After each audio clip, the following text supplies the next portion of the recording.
The dust-laden air of Scottsbluff, Nebraska territory, carried the stench of desperation as Florence Valenti stood trembling on the auction block in the summer of 1868, her once fine dress now tattered and stained from weeks of difficult travel. The crowd of leering men before her blurred through her tears as the auctioneer's voice rang out across the town square, announcing that she was to be sold for the clothes on her back, and not a penny more the final humiliation in a string of tragedies that had brought her west after losing her family and home in Boston. $5 for the lady, came a shout from the crowd, followed by cruel laughter. $3 and a bottle of whiskey, called another voice. Florence clutched at her torn collar, trying to maintain some shred of dignity as her chest heaved with silent sobs. Just 3 months ago, she had been the cherished daughter of a respected merchant. Now, her father dead from consumption, her mother and brother lost to typhoid on the journey west, and her last penny spent on a coach ride to this dusty frontier town where her distant cousin was supposed to meet her only to discover upon arrival that he too had perished in a mining accident. "Going once for $3, the auctioneer called, his voice tinged with boredom. That's when a tall figure pushed through the crowd, his spurs jingling with each determined step. Florence blinked away tears to see a broad-shouldered man in a dust-covered duster and wide-brimmed hat approaching the platform. "That's enough of this nonsense," the man said, his voice quiet but carrying such authority that the crowd fell silent. $20 for the lady's debt at the hotel, another $20 for whatever else she might owe in town. The auctioneer's eyebrows shot up. "Well now, that's mighty generous, Mr. Norris." The stranger, whose weathered face suggested he was in his early 30s, looked up at Florence with eyes the color of a summer storm. "Miss, my name is Gabriel Norris. I own the Silver Creek Ranch outside of town. I'm offering you employment as a housekeeper if you'll have it." He paused, his expression softening slightly as he noted her trembling form. "You'll be treated with respect, have your own quarters, and earn a fair wage." Then he added, just loud enough for her to hear, "You'll wear silk soon enough, madam. This isn't where your story ends." Florence's heart hammered in her chest as she looked down at this unexpected savior. Was this another trap? Another man looking to take advantage? But the dignity in his stance and the respectful distance he maintained gave her the first flicker of hope she'd felt in weeks. "Do I have a choice?" she whispered. Gabriel Norris's mouth tightened as he surveyed the hostile crowd. "Everyone has choices, Miss Valenti, but I reckon some are better than others." With nowhere else to turn and night falling over the unforgiving plains, Florence nodded. "I accept your offer, Mr. Norris." The jeering crowd parted as Gabriel led Florence down from the platform, his hand never touching her, but his presence forming a protective shield between her and the disappointed onlookers. He guided her toward a sturdy wagon at the edge of the square where a ranch hand sat holding the reins of 2 chestnut horses. "Miss Valenti will be joining us at Silver Creek, Tom," Gabriel announced, helping her climb onto the wagon bench without touching her more than necessary. "Yes, sir," the young man replied, tipping his hat politely to Florence. As they pulled away from town, Florence clutched her small carpetbag, the only possession she had left, and stared straight ahead, unable to bring herself to look at the man beside her. "I'm not what you think," Gabriel said suddenly, breaking the tense silence. "You'll have your own quarters in the house. The door locks from the inside. No one at Silver Creek will bother you." Florence turned slightly, studying his profile against the setting sun. His jawline was strong, dusted with several days' worth of stubble, but his eyes held no malice when he glanced her way. "Why did you help me?" she asked, her voice barely audible over the creak of wagon wheels. Gabriel adjusted his hat, sighing deeply. "Because no one should be sold like cattle." "Not ever." Something in the way he said it suggested a deeper story, but he offered no further explanation. As the wagon rattled down the rutted trail leading away from Scottsbluff, Florence watched the town shrink behind them. Whatever awaited her at Silver Creek Ranch couldn't possibly be worse than what she'd just escaped. At least, that's what she told herself as the vast Nebraska prairie stretched before them, golden in the dying light. The journey to Silver Creek Ranch took nearly 2 hours, during which Florence learned that Gabriel had established his ranch 5 years earlier after coming west from Pennsylvania. He spoke little of his past, but mentioned building the ranch from nearly nothing into one of the most prosperous cattle operations in the territory. "It's not fancy," he warned as they crested a hill, and Florence caught her first glimpse of Silver Creek spread out below them. "But it's solid." Even in the fading twilight, Florence could see he'd been modest. A substantial 2-story house sat nestled against a stand of cottonwood trees, with a large barn, bunkhouse, and several corrals spreading out around it. A creek, presumably Silver Creek, wound through the property, reflecting the last golden rays of sunlight. "It's beautiful," she breathed, the first genuine emotion beyond fear she'd expressed all day. Gabriel's mouth quirked in what might almost have been a smile. "Glad you think so."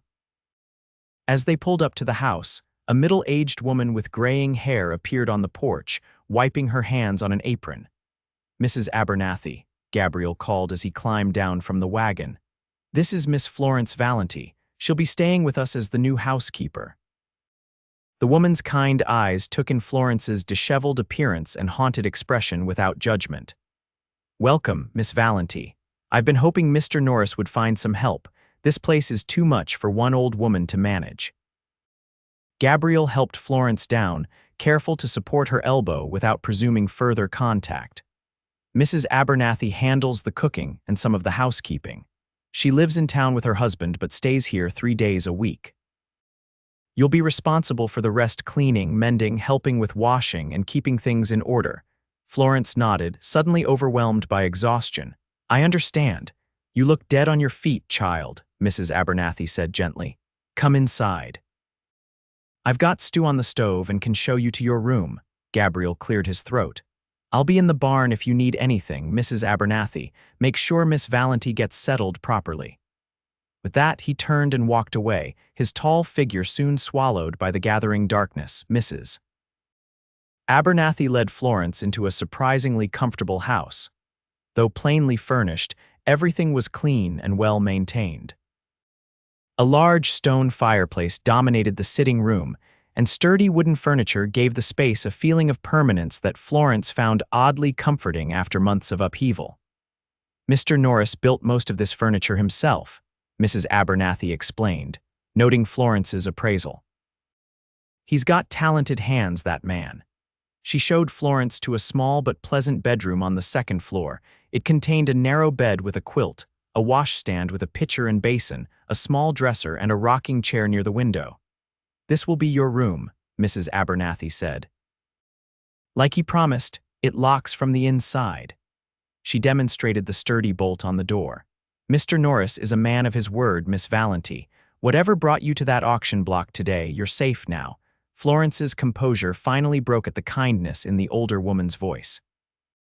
Tears streamed down her face as the terror and humiliation of the past weeks crashed over her. Mrs. Abernathy pulled her into a motherly embrace. "There now, child. You have a cry. Then we'll get some food in you and find you something clean to wear." Later that night, after a hot meal and her first proper bath in weeks, Florence sat on the edge of her bed dressed in a borrowed nightgown. Mrs. Abernathy had found her some clean clothes for the morning simple, but well-made items that must have belonged to someone before. They were Mrs. Norris's, the older woman had explained when Florence questioned their origin. She passed on 3 years ago. Fever took her and their little one within a week of each other. That explained the sadness Florence had glimpsed behind Gabriel's composed exterior. The man who had rescued her knew loss intimately. She moved to the window, looking out over the moonlit ranch. In the distance, she could see a light still burning in the barn. Gabriel Norris was still awake, perhaps tending to some late-night ranch business. Or perhaps, like her, he found sleep elusive on nights when memories pressed too close. "Thank you," she whispered toward that distant light. "I'll earn my keep, Mr. Norris, I promise." With that vow made to the night, Florence crawled beneath the quilt, locked her door, and fell into the first peaceful sleep she'd had since leaving Boston. The morning light streamed through the curtains, rousing Florence from a deep slumber. For a moment, disorientation gripped her. The room was unfamiliar, the sounds outside her window foreign. Then yesterday's events came rushing back. the auction block, Gabriel Norris's intervention, the journey to Silver Creek Ranch. She rose quickly and dressed in the clothes Mrs. Abernathy had provided a simple brown skirt and white blouse that hung slightly loose on her frame. Looking in the small mirror above the washstand, Florence barely recognized herself. Her once vibrant auburn hair hung limply around her pale face, and dark circles shadowed her blue eyes. 3 months of grief and hardship had transformed the vivacious Boston society girl into this hollow-eyed stranger. "I'm still here," she whispered to her reflection, straightening her shoulders. "I survived. I will continue to survive." Downstairs, she found Mrs. Abernathy already busy in the kitchen, the smell of coffee and frying bacon filling the air. "Good morning, Miss Valenti. I was beginning to think you might sleep through to noon, not that anyone would blame you." The older woman smiled warmly. "Mr. Norris and the men have been up since dawn, but I saved you some breakfast. Thank you, Mrs. Abernathy, and please call me Florence. Florence it is then, and I'm Martha to my friends." She set a plate of eggs and bacon before Florence. "Now eat up. Then I'll show you around so you'll know what needs doing." As Florence ate, Martha explained the workings of the household. "Mr. Norris employs 8 ranch hands who stay in the bunkhouse. Tom, who drove you in yesterday, is the foreman. There's also a cook for the men named Pete who handles their meals in the bunkhouse. Your responsibilities will be here in the main house." "What was Mr. Norris's wife like?" Florence asked hesitantly. Martha's expression softened. "Caroline was a lovely woman. Came from money back east somewhere, Philadelphia, I think. Her father was a banker who disowned her for marrying beneath her station. She didn't care one whit. Loved Gabriel something fierce." "How long were they married?" "Just shy of 2 years. Long enough for her to birth their son, little James." Martha crossed herself. "The good Lord called them both home during a scarlet fever outbreak. Nearly broke Gabriel. He threw himself into building this ranch, afterward works from sunup to sundown most days." Florence nodded, understanding all too well how work could be a balm for grief. After her father died, she had spent weeks methodically organizing his affairs, finding some small comfort in the routine. After breakfast, Martha showed Florence around the house. It was larger than it had appeared last night, 6 bedrooms upstairs, though only Gabriel's and now Florence's were occupied. Downstairs featured the kitchen, dining room, sitting room, a small library filled with books, and Gabriel's study. "He doesn't use it much," Martha explained, gesturing to the study. "Prefers to do his paperwork at the kitchen table. Says the study reminds him too much of Caroline. She was the reader in the family." By midday, Florence had familiarized herself with her duties: cleaning, laundry, mending, and general upkeep of the house. Martha would continue handling the cooking during her 3 days at the ranch, while Florence would prepare simple meals the rest of the week. She was sweeping the front porch when Gabriel returned for the midday meal. He dismounted from his horse with the easy grace of a man who'd spent most of his life in the saddle. "Miss Valenti," he said with a slight nod. "I trust you slept well." "Yes, thank you, Mr. Norris." She paused in her sweeping, suddenly unsure how to address the man who had rescued her from such a degrading situation. "I wanted to properly thank you for yesterday. Your kindness was unexpected." Gabriel removed his hat, revealing dark hair in need of a trim. Up close in the daylight, she could see he was younger than she'd first thought, perhaps only 5 or 6 years her senior, putting him around 30. His eyes were indeed gray, but with flecks of blue that caught the sunlight. "No thanks necessary," he said gruffly. "Any decent man would have done the same." "We both know that's not true," she countered softly. "The square was full of men yesterday, only you stepped forward." A flush of color touched his tanned cheeks. "Well, Silver Creek needed a housekeeper. Convenient timing is all." Before she could respond, he cleared his throat and gestured toward the house. "I've asked Tom to ride into town tomorrow. If you'd care to make a list of anything you need, clothing or personal items, he can fetch them for you. I've opened an account for you at Wilson's General Store." Florence stared at him in surprise. "But I haven't earned any wages yet. Consider it an advance.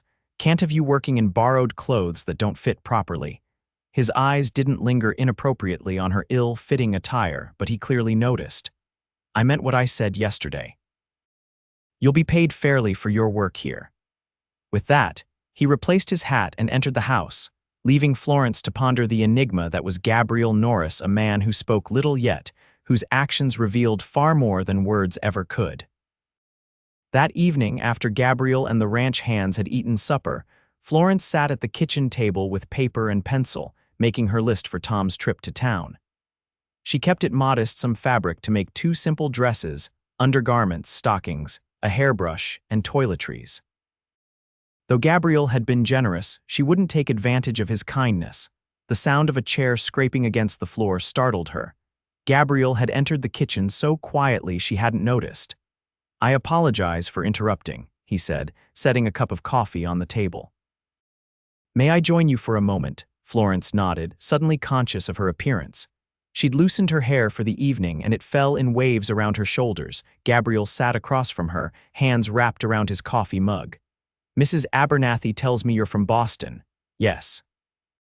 Florence set down her pencil. "My father was a merchant. He traded in fine fabrics and goods imported from Europe."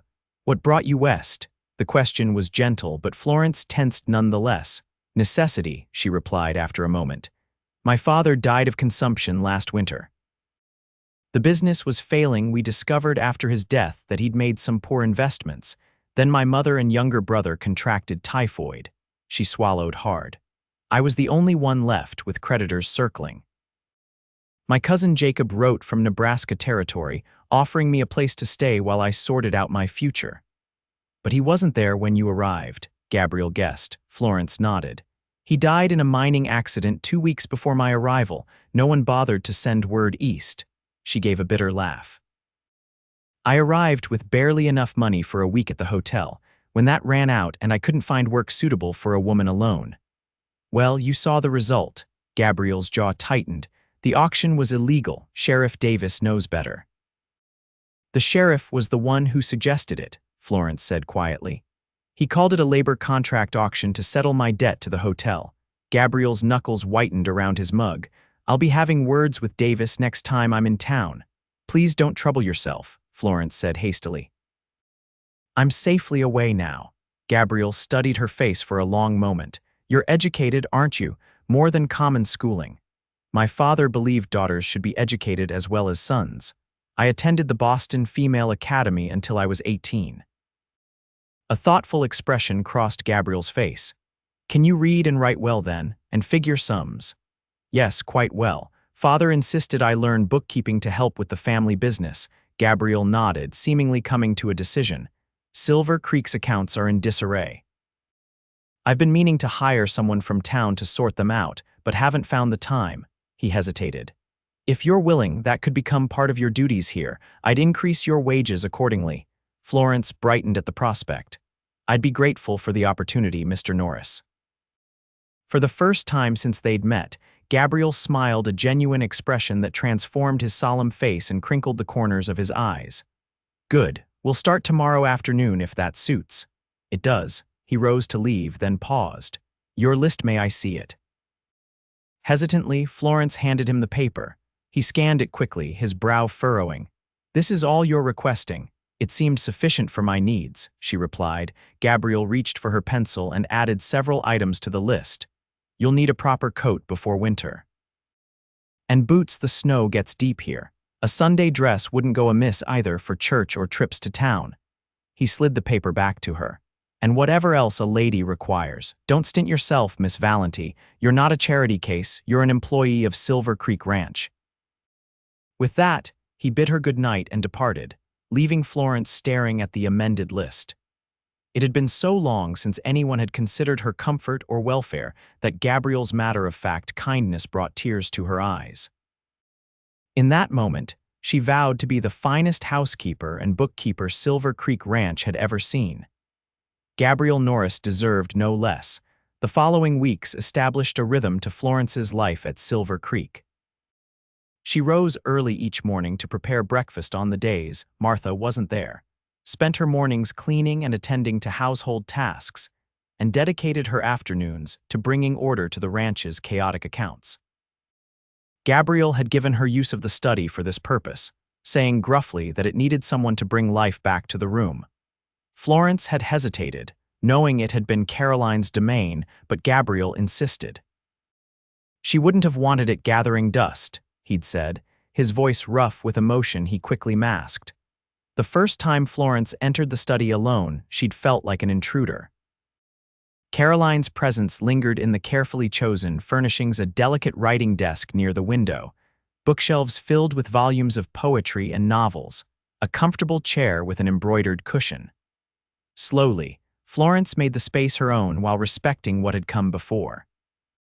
She organized ledgers, created filing systems, and brought order to years of haphazard record-keeping. To her surprise, Silver Creek was even more prosperous than she'd realized. Gabriel had a gift for breeding quality cattle and horses, and his business acumen was sound. He'd simply lacked the time or inclination to maintain proper records after Caroline's death. On a warm September afternoon, Gabriel found Florence at the desk, surrounded by ledgers and invoices. "Making progress?" he asked, leaning against the doorframe. Florence looked up with a smile that came more easily now. "Indeed, your ranch is thriving, Mr. Norris. In fact, I believe you're undervaluing your horses when you sell to the Army. Based on these figures, you could ask for at least 15% more per head." Gabriel's eyebrows rose. "Is that so? The quality of Silver Creek horses is exceptional. The quartermaster's reports indicate they outlast most others in service." Gabriel approached the desk, examining the neat columns of figures Florence had prepared. "You've done remarkable work here, Miss Valenti." "Florence, please," she said impulsively. After nearly a month at Silver Creek, the formality seemed unnecessary. Gabriel's eyes met hers, a warmth in them that hadn't been there before. "Florence, then, and I'm Gabriel to everyone except the new hands who haven't earned the right yet." "Gabriel," she repeated, testing the name. It suited him, strong and dignified like the man himself. He cleared his throat, suddenly looking uncomfortable. "I came to invite you to ride out with me tomorrow. There's a section of the north pasture I need to check, and it's a pleasant journey. You've been cooped up in the house since you arrived." Florence hesitated. She hadn't been on a horse since childhood, and even then, only on docile ponies under strict supervision. Gabriel seemed to read her thoughts. "I have a gentle mare who would suit you, and we'd take it slow." The genuine desire to include her touched Florence deeply. "I'd like that very much." "Thank you." The next morning dawned clear and crisp, with the first hints of autumn coloring the landscape. Florence dressed in the new riding skirt Tom had brought from town, along with a sturdy blouse and boots. She braided her hair securely, and donned the wide-brimmed hat Gabriel had insisted she would need against the sun. He was waiting by the corral, holding the reins of two horses, his own chestnut gelding and a smaller dappled gray mare. "This is Willow," he said, introducing Florence to the gray. "She's steady as they come." Florence approached cautiously, allowing the horse to sniff her outstretched hand. Willow's soft nose tickled her palm. "She likes you," Gabriel observed with satisfaction. "Here, I'll help you mount." His hands were strong and sure as he boosted her into the saddle, the brief contact sending an unexpected flutter through Florence's stomach. She quickly dismissed the feeling, focusing instead on remembering the proper way to hold the reins. "You look natural up there," Gabriel commented, swinging easily onto his own mount. "Have you ridden before?" "Only as a girl, and not well," Florence admitted. "My mother thought it unladylike to ride astride." Gabriel's mouth quirked. "Not much call for side saddles on the frontier, I'm afraid." "You'll get used to it."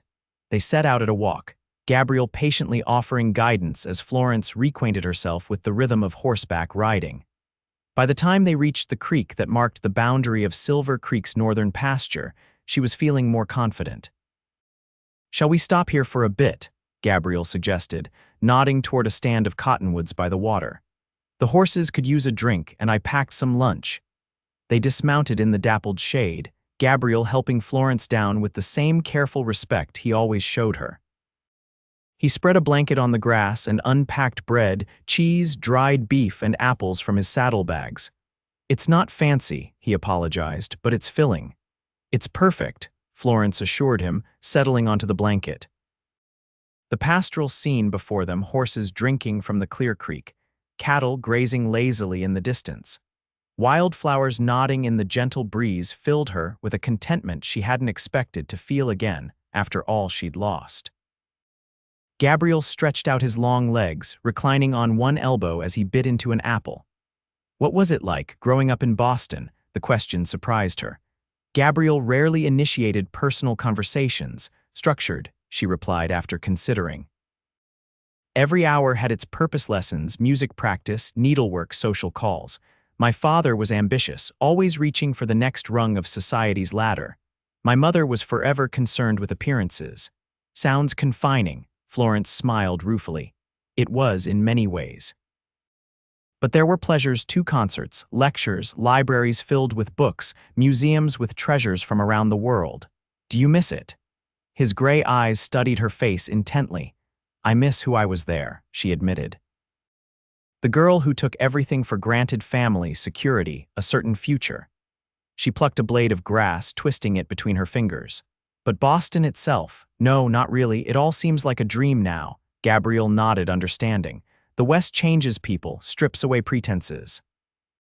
Is that what happened to you? Florence asked boldly. Were you someone different before coming here? A shadow crossed his face. I was younger, more foolish, perhaps. He sat up, brushing crumbs from his shirt. I came west because I had no choice. My family lost everything in the panic of '57. My father took his own life rather than face bankruptcy. Florence's hand flew to her mouth. Gabriel, I'm so sorry, he shrugged, but the tension in his shoulders belied his casual tone. It was a long time ago. I was 23, working as a clerk in my father's shipping company. Suddenly, I was alone with no prospects and a mountain of debt. Heading west seemed the only option. How did you end up in Nebraska territory? Pure chance. I worked my way across the country, taking whatever jobs I could find: railroad worker, freighter, ranch hand. Ended up in Scottsbluff in '63, hired on with old Henry Jenkins at what would later become Silver Creek. A hint of pride entered his voice. Within 2 years, I'd saved enough to buy Henry out when he decided to retire to St. Louis. And Caroline, how did you meet her? The question slipped out before Florence could reconsider its propriety. Gabriel went still, and Florence feared she'd overstepped. But after a moment, he continued, his voice softer. She came west as a schoolteacher in '64. Her stagecoach was caught in a blizzard near the ranch. I rode out with some hands to help. A faint smile touched his lips. She was the only passenger not complaining. Instead, she was reading poetry aloud to keep everyone's spirits up. I think I fell in love that first day. She sounds remarkable. She was. Gabriel's expression grew distant. We married 6 months later, against her family's wishes. They cut her off completely, but she never regretted it. At least, she never said so. I'm sure she didn't, Florence said gently. This place, what you've built here, it's worth being proud of. Gabriel met her eyes, something vulnerable in his gaze. Thank you for saying that. The moment stretched between them, filled with unspoken understanding. Then Gabriel cleared his throat and began repacking their lunch things. We should continue our ride if we want to make it back before dark. As they mounted their horses again, Florence reflected on this new side of Gabriel she'd glimpsed. Beneath the capable rancher was a man who had known profound loss, who understood what it meant to rebuild from nothing. They were more alike than she had realized. The ride back to the ranch took them through rolling hills dotted with grazing cattle. Gabriel pointed out landmarks and explained aspects of ranching that were foreign to Florence's city-bred understanding. She listened attentively, asking questions that made him look at her with growing respect. By the time they reached Silver Creek, the sun was beginning its descent toward the western horizon, painting the land in gold and amber hues. Florence's muscles ached from the unaccustomed activity, but she felt invigorated in a way she hadn't in months. Gabriel helped her dismount, his hands lingering at her waist a moment longer than strictly necessary. You did well today, he said. A natural horsewoman after all. Hardly, Florence laughed, but I enjoyed it immensely. Thank you for inviting me. Perhaps we could make it a regular outing, Gabriel suggested. Sunday afternoons after church, there's much more of Silver Creek you haven't seen. I'd like that very much. As they led the horses toward the barn, Tom approached from the bunkhouse. Mr. Norris, riders coming in. Looks like the Hendersons from over Chimney Rock Way. Gabriel frowned. Joseph Henderson. Wonder what brings him this far from his own spread. Appears to be him and his boy, Tom confirmed, and they're pushing hard. Gabriel handed Willow's reins to a stable boy who'd come running. Take care of Miss Valenti's horse, Jimmy. I'll see to my own later. He turned to Florence. I should meet them. Excuse me. Florence nodded, watching as Gabriel strode toward the main house where two riders were just pulling up. Even from a distance, she could see the urgency in their posture. Tom appeared at her elbow. Best head inside, Miss Valenti. Looks like trouble. What kind of trouble? She asked, alarmed.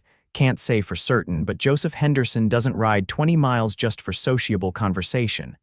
Tom's weathered face was grave. Could be rustlers again. They hit the Miller place last month. Florence hurried to the house, worry gnawing at her.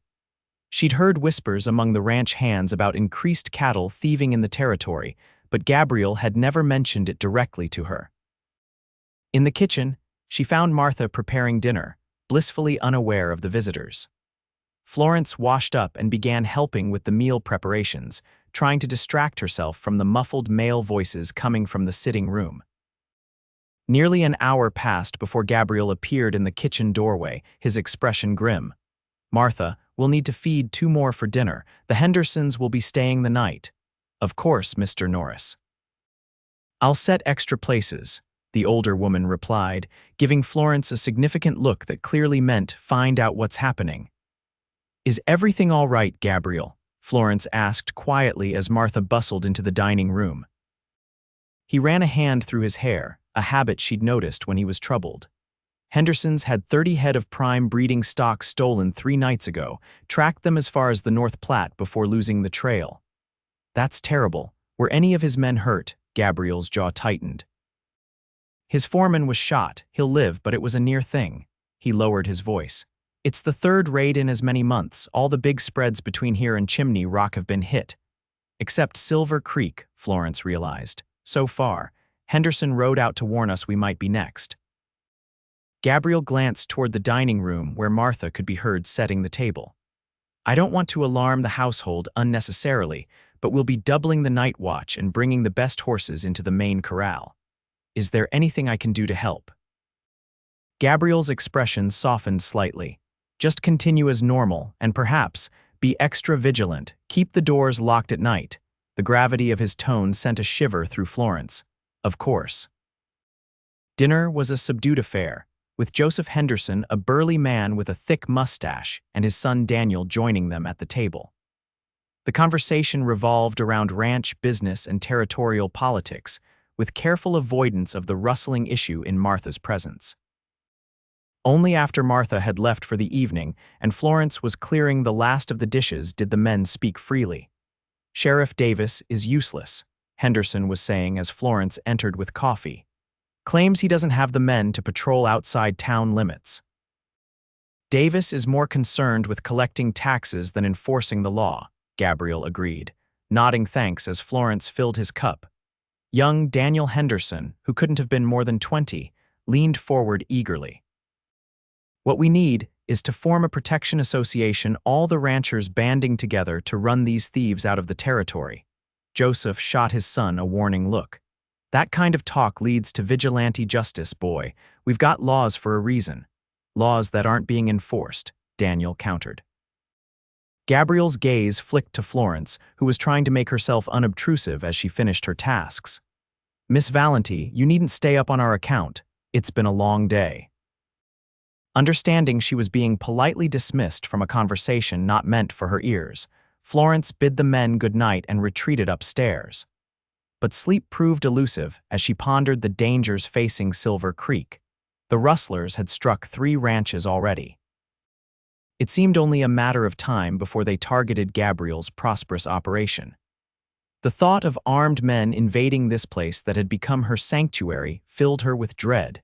When she finally slept, her dreams were troubled by shadowy figures and the sound of gunfire. The next morning, the Hendersons departed at first light, and Gabriel called all the ranch hands together for a meeting in the barn. From her vantage point in the kitchen window, Florence could see his tall figure gesturing as he addressed the men. Their postures conveyed the seriousness of the situation. For the next week, an undercurrent of tension ran through Silver Creek. Extra men patrolled the boundaries of the property at night, and Gabriel took to making rounds himself in the pre-dawn hours. He returned to the house each morning looking more exhausted than the day before. Florence did her best to support him in the ways she could, ensuring hot meals were ready whenever he came in, keeping the household running smoothly, and continuing her work with the ranch accounts without bothering him with questions. One evening, as she sat alone in the study, Gabriel appeared in the doorway. The lamplight accentuated the dark circles under his eyes and the new lines of worry etched around his mouth. "You should get some rest," Florence said gently. "You can't protect everyone and everything if you're dead on your feet." Gabriel sighed, crossing to pour himself a small measure of whiskey from the decanter on the sideboard. "Henderson sent word today. The Wilcox place was hit last night, lost 50 head, and 2 men were wounded." Florence set down her pen. "That's only 10 miles from here." 8. Gabriel downed the whiskey in one swallow. "They're moving closer." "What will you do?" He turned to face her, his expression resolute. "Whatever is necessary to protect what's mine." The fierce determination in his voice sent a tremor through Florence that wasn't entirely fear. In that moment, she realized her feelings for Gabriel had evolved far beyond gratitude or respect. Somewhere amid the daily interactions and shared confidences, she had begun to care for him deeply. The recognition both thrilled and terrified her. Gabriel was her employer, her rescuer. He'd shown her kindness, certainly, but had given no indication of romantic interest. And the ghost of Caroline still lingered in every corner of Silver Creek. Florence forced her attention back to the conversation at hand. "The men are loyal. They'll stand with you, I know, but I won't risk their lives unnecessarily." Gabriel set down his glass with a decisive click. "I've sent Tom to Fort Laramie with a message for the Army commander. With luck, they'll dispatch a cavalry patrol. And if they don't," Gabriel's eyes met her steadily, "then we face what comes." 2 days later, disaster struck. Florence was hanging laundry in the yard when the sound of galloping hooves drew her attention. One of the younger ranch hands, Billy, was racing toward the house, his horse lathered with sweat. "Miss Valenti," he shouted, barely reining in before leaping from the saddle. "Where's Mr. Norris? We've been hit." Gabriel emerged from the barn at the commotion. "What happened?" he demanded, striding toward them. Billy's words tumbled out in a rush. "Rustlers, sir. They stampeded the herd in the north pasture. Me and Jeb tried to head him off, but there were too many 6, maybe 7 men. They shot Jeb in the shoulder." "How many cattle?" Gabriel's voice was dangerously calm. "Near 60 head of your best stock." Billy swallowed hard. "And sir, they took Willow and 3 other horses from the north corral," Florence gasped. Willow, the gentle mare she'd ridden just days ago, and Jeb wounded. The danger she'd feared from a distance had suddenly become terribly real. Gabriel's face hardened into a mask of controlled fury. "Where's Jeb now?" "Charlie's bringing him in. He was conscious when I left, but losing blood." "Florence," Gabriel turned to her, his use of her first name in front of the hand marking the gravity of the situation. "Prepare a bed for Jeb in the downstairs guest room. Send Jimmy to town for the doctor, then gather whatever medical supplies we have." She nodded, already moving toward the house. "What about you?" "I'm gathering the men. We're going after them." The cold determination in his voice sent a chill down her spine. "Gabriel, please be careful." For a brief moment, something flickered in his eyes, some emotion too complex to name. Then he nodded once and turned away, already calling orders to the assembling ranch hands. The next hours passed in a blur of activity. Florence prepared the guest room, assembled bandages and alcohol for cleaning wounds, and set water to boil. When Charlie arrived with Jeb, she helped settle the injured man, whose face was gray with pain and blood loss. "The bullet went clean through, at least," Charlie told her as they worked to stanch the bleeding. "If infection don't set in, he's got a good chance." By the time the doctor arrived from Scottsbluff, Gabriel and 6 armed men had already ridden out, following the rustlers' trail. Florence watched them disappear over the distant ridge, her heart constricted with fear. The doctor removed the bullet fragments from Jeb's shoulder, stitched the wound, and left Florence with instructions for his care. Night fell with no word from Gabriel's party. Florence took her turn sitting with Jeb, spooning broth between his parched lips when he roused enough to take nourishment. The grandfather clock in the sitting room had just struck midnight when the sound of horses approaching broke the silence. Florence rushed to the window, straining to see in the darkness. Lanterns bobbed in the yard as riders dismounted, their voices a low murmur. She hurried to the front door, opening it to find Tom supporting a limping Gabriel up the steps. "Gabriel," she cried, moving to his other side. "You're hurt." "It's nothing," he grunted, though his ashen face belied his words.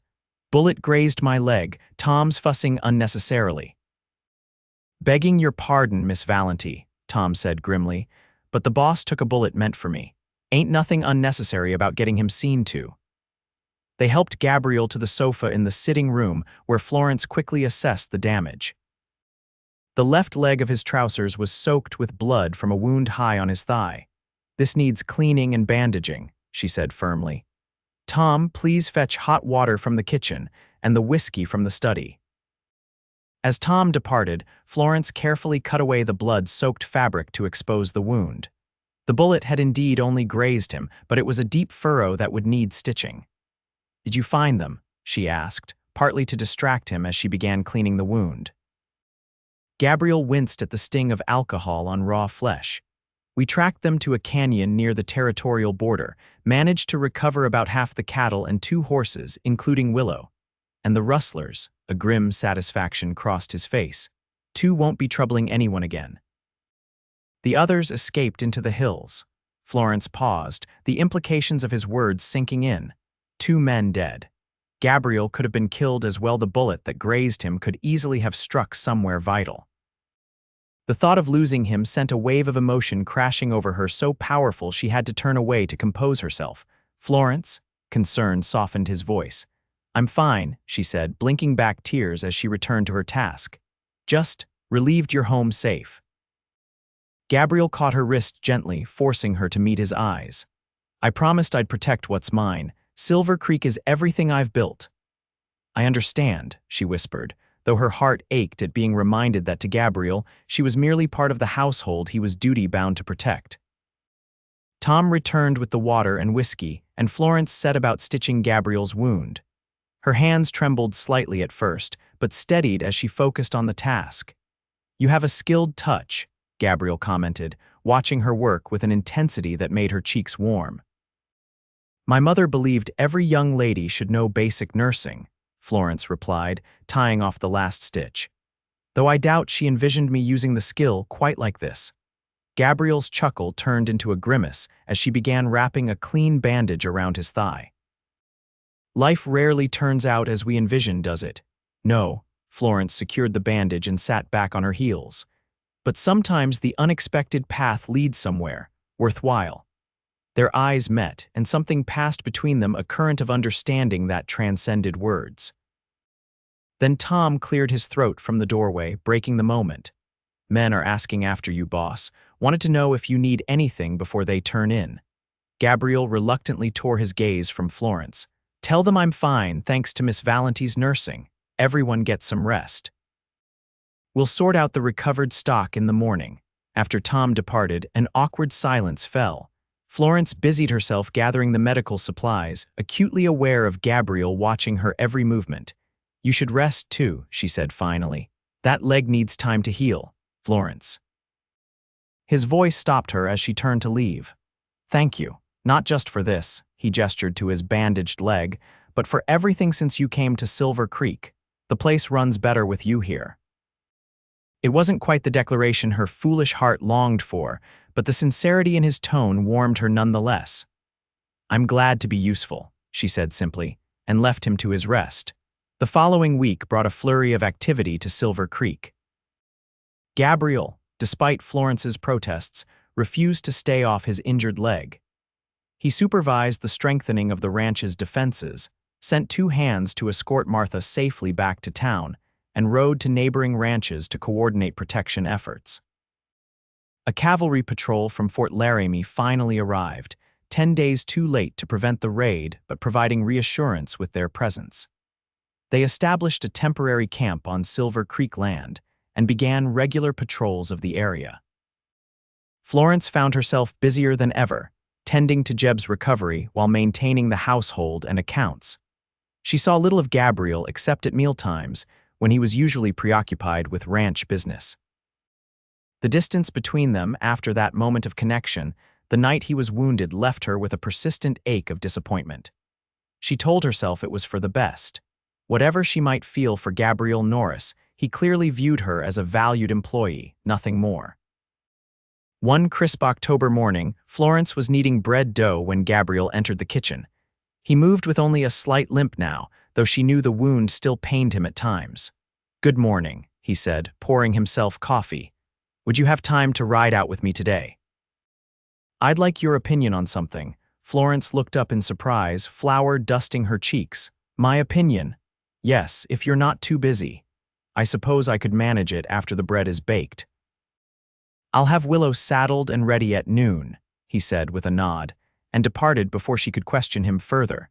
Curious and slightly puzzled, Florence finished her baking and changed into her riding clothes. When she emerged from the house at midday, Gabriel was waiting by the corral with their horses. "Where are we going?" she asked as he helped her mount. "You'll see." A hint of something like nervousness crossed his normally composed features. They rode in companionable silence, following a trail that led away from the main pastures toward a secluded valley Florence hadn't visited before. As they crested a small rise, she gasped at the view below. A crystal-clear pond nestled among cottonwood trees, their leaves turned golden by autumn's touch. A small cabin stood near the water's edge, smoke curling from its chimney. "It's beautiful," she breathed as they descended toward it. "I had no idea this was here." "This was the original homestead site when I first claimed the land," Gabriel explained. "I built that cabin with my own hands. Later, when the ranch grew, I constructed the main house closer to the road." He dismounted and helped Florence down, his hands lingering at her waist a moment longer than necessary. The touch sent warmth spreading through her despite the cool air.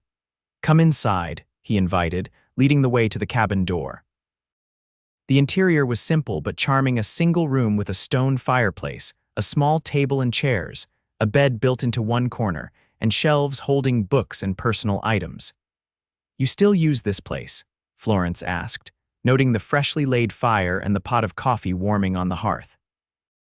"Occasionally," Gabriel replied, watching her closely, "when I need solitude."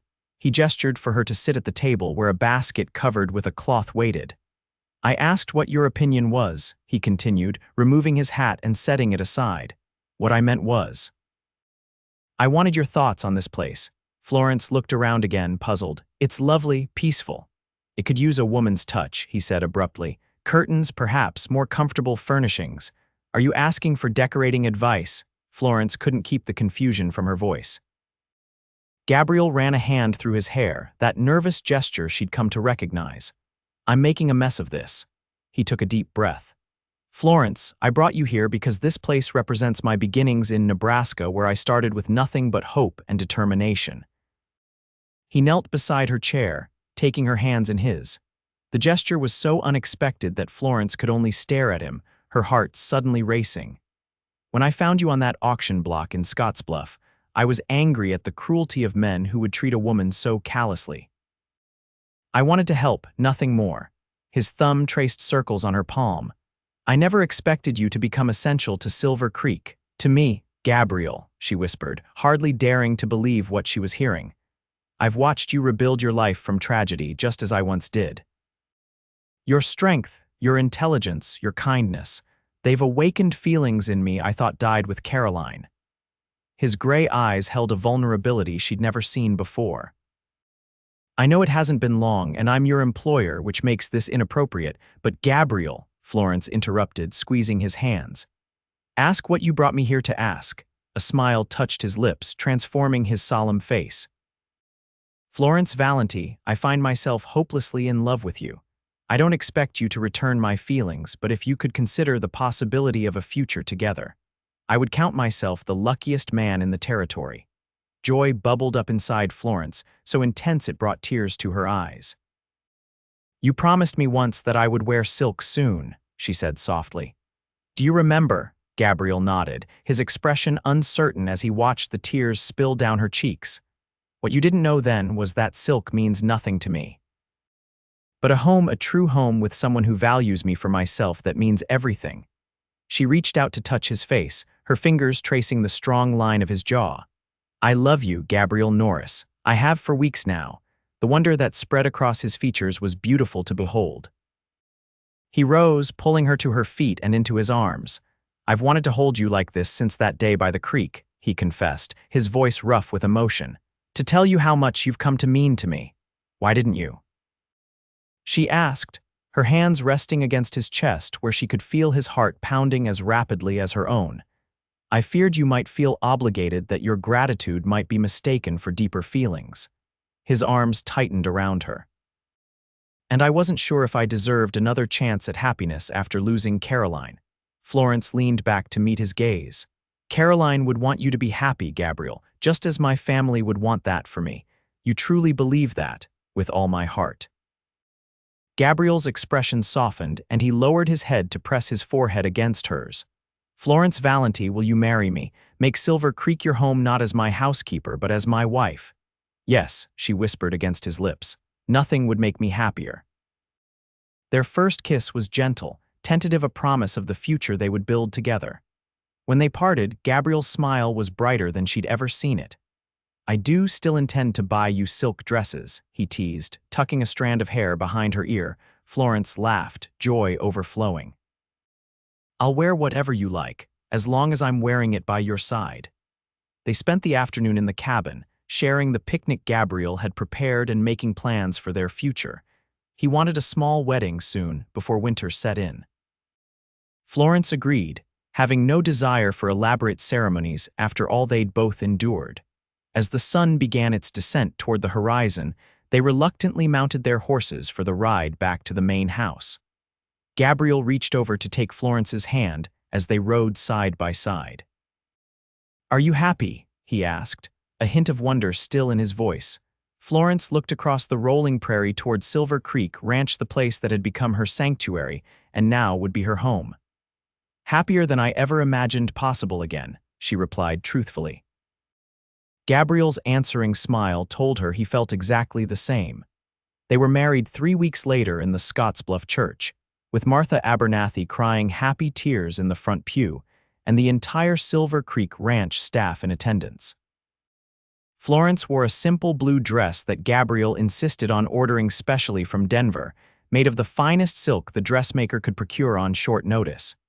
You promised silk, and silk you shall have, he'd said when she protested the expense. As Florence spoke her vows, she reflected on the remarkable journey that had brought her to this moment, from destitution on an auction block to becoming the cherished wife of the most respected rancher in the territory. Life's paths were indeed unpredictable, but sometimes they led exactly where one was meant to go. Winter settled over Silver Creek Ranch, transforming the landscape into a pristine wilderness of white. The army had captured the remaining rustlers in November, bringing peace back to the territory. With the danger past, Gabriel and Florence focused on building their life together. They moved between the main house and the cabin by the pond, which Florence had indeed adorned with curtains and comfortable furnishings. On snowy evenings, they would sit before the cabin's fireplace, reading aloud from the books Caroline had collected or simply talking about their dreams for Silver Creek's future. When spring arrived, bringing new calves to the pastures and wildflowers to the prairie, Florence shared the news she'd been certain of for weeks: they would welcome a child of their own by late summer. Gabriel's joy was boundless. He immediately began planning expansions to the main house and improvements to the ranch that would secure their family's prosperity for generations to come. Our child will never know the hardships we faced, he vowed, his hand resting protectively over Florence's growing belly. Neither poverty nor loneliness will touch them. Nor will they lack for love, Florence added softly. As summer ripened the land, Florence's body changed with the passing weeks. Gabriel hovered anxiously, insisting she rest and hiring additional help for the household duties she could no longer manage comfortably. On a sweltering August evening in 1869, almost exactly 1 year after Florence had arrived in Scottsbluff, their son was born a healthy, robust boy with Gabriel's gray eyes and a tuft of Florence's auburn hair. "What shall we name him?" Gabriel asked as he cradled his newborn son with wonder. Florence touched the baby's tiny hand, marveling at the perfect fingers that wrapped instinctively around her own. "I was thinking of James after your firstborn." She watched Gabriel's face carefully. "Unless that would be too painful." Tears glistened in Gabriel's eyes as he gazed down at his son. "James would be perfect," he whispered, "a connection between past and future. James Thomas Norris," Florence decided. "Thomas for Tom, who's been so loyal to Silver Creek." Gabriel leaned down to kiss her forehead. "Perfect, like his mother." Young James thrived as summer gave way to autumn. The cottonwoods by the pond turned golden once more, marking the anniversary of Gabriel and Florence's courtship. To celebrate, Gabriel presented Florence with a locket containing a miniature family portrait painted by an artist who'd passed through Scottsbluff. "So you'll always carry us with you," he explained as he fastened it around her neck. Florence touched the gold pendant, tears of happiness welling in her eyes. "As if I could ever forget the two great loves of my life." As James grew from infant to toddler, Silver Creek Ranch prospered. Gabriel's innovative breeding practices gained recognition throughout the territory, and the ranch expanded its operations. Florence continued managing the accounts, now with little James often playing at her feet in the study that had once been Caroline's domain. By the time their daughter Elizabeth was born 2 years later, Silver Creek had become known as one of the finest ranches in Nebraska territory. The main house had been expanded to accommodate their growing family, and the cabin by the pond became a special retreat for Gabriel and Florence when they could steal time away together. On a bright spring morning in 1874, nearly 6 years after Florence had stood trembling on the auction block in Scottsbluff, she sat on the porch of their home, watching Gabriel teach 5-year-old James to ride his first pony. Elizabeth, now 2, sat in her lap, clapping her hands in delight at her brother's accomplishment. Tom, now the ranch's foreman and honorary uncle to the Norris children, approached the porch with a telegram in hand. "Mail came through from town, Mrs. Norris. Special delivery for you." Florence opened the telegram with curious fingers, then gasped at its contents. "What is it?" Gabriel called, noticing her reaction as he led James's pony in a circle. "It's from Boston," she replied, her voice unsteady. "My father's former business partner, Mr. Hartley. Apparently one of father's investments finally paid out. He's been trying to locate me for over a year." She looked up, eyes wide. "Gabriel, there's money, quite a substantial amount, according to this." Gabriel secured the pony's reins and joined his family on the porch, reading the telegram over Florence's shoulder. "Well," he said finally, "it seems fortune favors us again." "What shall we do with it?" Florence asked, bouncing Elizabeth on her knee. Gabriel looked out over Silver Creek Ranch, the fertile pastures, the sturdy barns, the home they had built together from determination and love. "Perhaps a school for the territory's children," he suggested. "Education was important to both our families, or a proper hospital for Scottsbluff, Dr. Miller is getting on in years and the town has grown." Florence smiled up at him, love swelling in her heart. This was the man who had saved her from degradation, promised her silk, and given her something far more precious, a family and a home filled with love. Both, she decided. A school and a hospital, a legacy beyond Silver Creek. Gabriel bent to kiss her, his hand gently cradling their daughter's head.